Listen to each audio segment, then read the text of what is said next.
Mwashoboye gushika ngaha turabaye ikaze bandiza ko nka benshi bamaze kumenya iki kibanza ko gisanzwe cyorganiza ama evenement kasangwa ko n'ubunywero na bar restaurant ndasane kwa ikaze ni kaze hano batugendeye aba DJ n'abayihera mwese karibu yaza ko mwamaze kwamenyera ni muhira ngaha karibu ndabakiriye kandi mwisange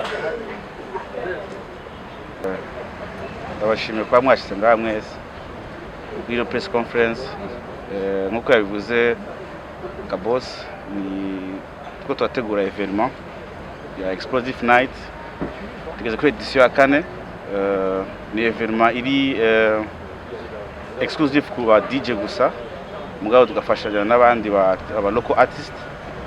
So basically muri general nivyo niyo evenement niko yitwa explosive night 4e edition. Muko nabivuze mu ntango hari aba partenaires benshi bakoranye kugira kino gikorwa cya explosive night edition ya 4 ishoye gutunganywa hariyo na ihela n'abageni ndibaza yuko baba bafise akantu kari ku mutima bashaka kupartage bashaka dushikiriza mbe ihela ije gukora iki muri explosive night ya 4 reka ndamuha ijambo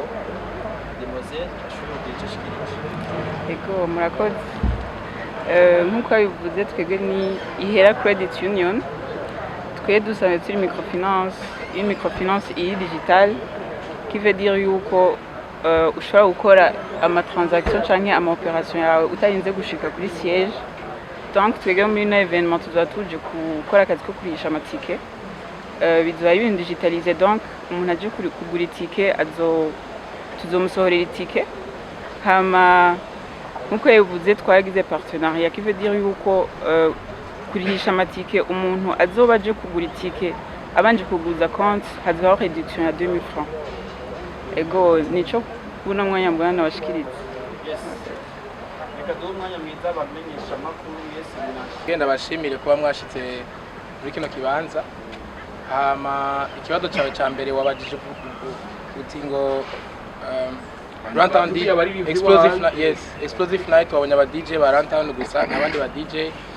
So explosive night ni kimwe mu biteramo bikorwa na Runtown. Hariyo n'ibindi biteramo dusanzwe dukora. Mugabo explosive night ni nka exclusivité kuri twebwe. Niyo espace twaba twarakeye yo kwigaragazamwo twerekane ingufu zacu, ingufu za team yacu. Ikibuza ko dushobora gutumira abandi mugaha nini kenshi babihagaze kuri twebwe. Ndibaza kibazo cyane banatishuye. Icya kabiri wabajije kubijanye na programme line up ukuntu biba bimeze nkuko bizi ini edition ya 4 bisigura yuko kuva kuri edition ya mbere gushika kuri ya 4 turamaze kugira experience itari ntoya.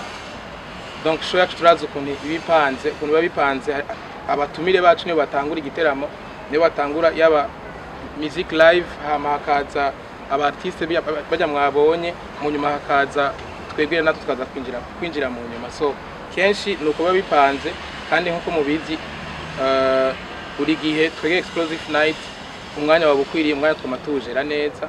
Wanashima uno mwaka rero hari nakabijya sinoca ndabivugira ngaha hari nakabijya ko turamaze kumenyera tumaze kugira nkuko nabivuze experience biratworohera cyane kwiyalinya. Hama twege natwe nk'aba DJ turamaze kumenyera ukuntu dukorana hagati yacu. Ashobora kutavuza umwe akavuza babiri akavuza batatu akavugiriza rimwe.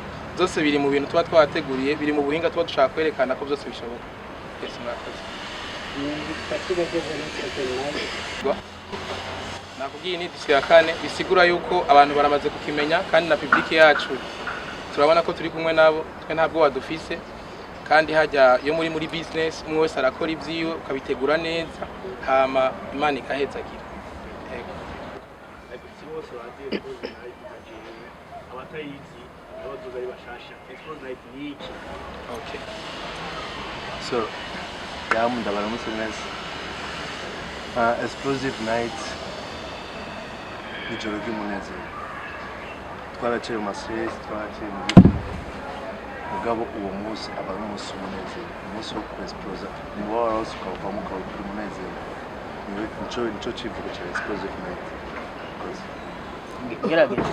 Gerageje kumwunganira novuga yuko nimba natahuye neza ikibazo cyawe abari nk'uko Philbert yari yabivuze aba ari umwanya wacu wo kwigaragaza wo gukorera abafanzi bacu abakunzi bacu tukaba umunezero uvuye kuri Runtown tutariko dukorera abandi cyangwa hatavuyemwo umwe cyangwa babiri mugabo ari turi twese ego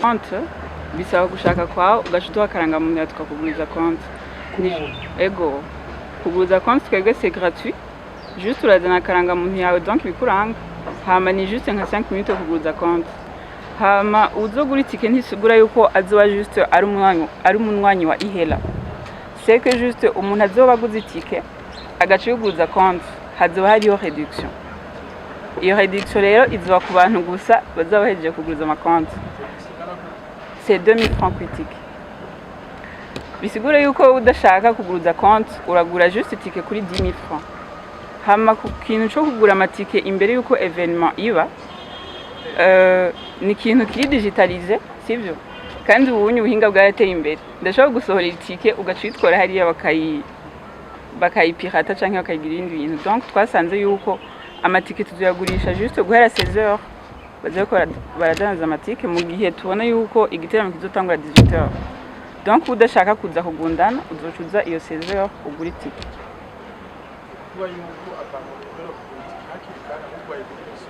ego bazizigura umunsi w'igiteramo akarusho ko gufasha Runtown DJs boni partenariat ni basaza bacu tugiza gufata mu mugongo